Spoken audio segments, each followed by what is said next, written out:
Appearances can be deceptive. No, this is not the insole from a pair of shoes. Today we're going to use a potato peeler. We don't use knives because they're not safe. Unless you own a nuclear reactor, the conventional way to soften potatoes necessary to make them into cutlets is to boiling water with a pinch of salt for about 20 minutes on high heat. If you can stick a knife in there, it's done. If you stick a knife in anything, it's usually done. These little balls of starchy goodness will be soft after being boiled in the hot water, so handle your balls of starch carefully. But if you're into it, squeeze them hard. Squeeze them real hard. Don't squeeze them so hard that you break your equipment. Sometimes you just have to get in there and do it by hand. Now here comes the butter. Slightly out of focus. I have solved this problem. It was caused by a ND lens on my Canon. Put a knob of butter in there, and just a knob of butter. Then a bit of salt. And here you can see I'm measuring out my quantity. We need about a cup. That looks like a full cup. Dead space, delete. No, not dead space. Garlic. Get some garlic in there. And then finely chop an onion. As finely as you can with a blunt machete. Throw that into your potato mixture. That looks like a bit of paprika. Bit of table salt. Bit of cayenne maybe.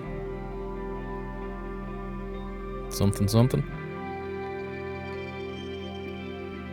I have no idea what that is. And then use your potato masher to put it all together. I made a mistake with all that water. You only need about 1 cup of water.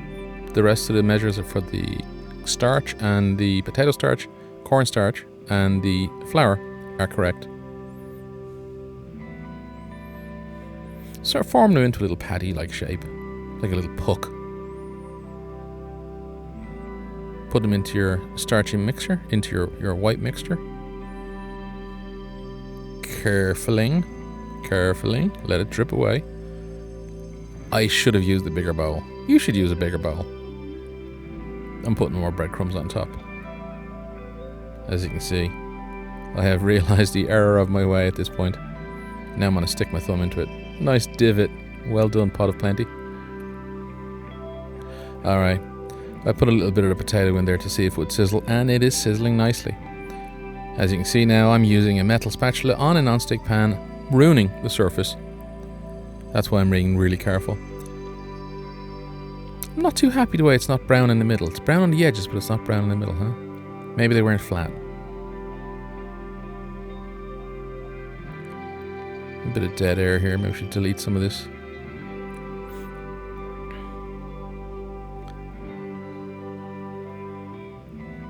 Bit of kitchen towel. Jesus, that is a whopper.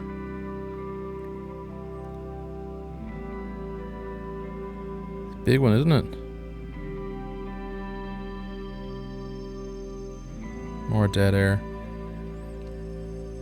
And here you can see now I'm just getting a bit faster. And you can see those cracks in the surface. That's because I've flattened it out. And this is where I taste it. And find out that it's actually quite nice. I didn't have to pretend that it was delicious.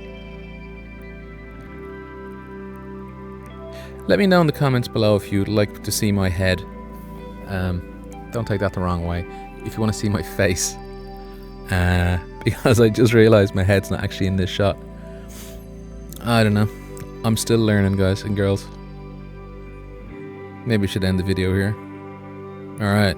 Take care. Bye bye.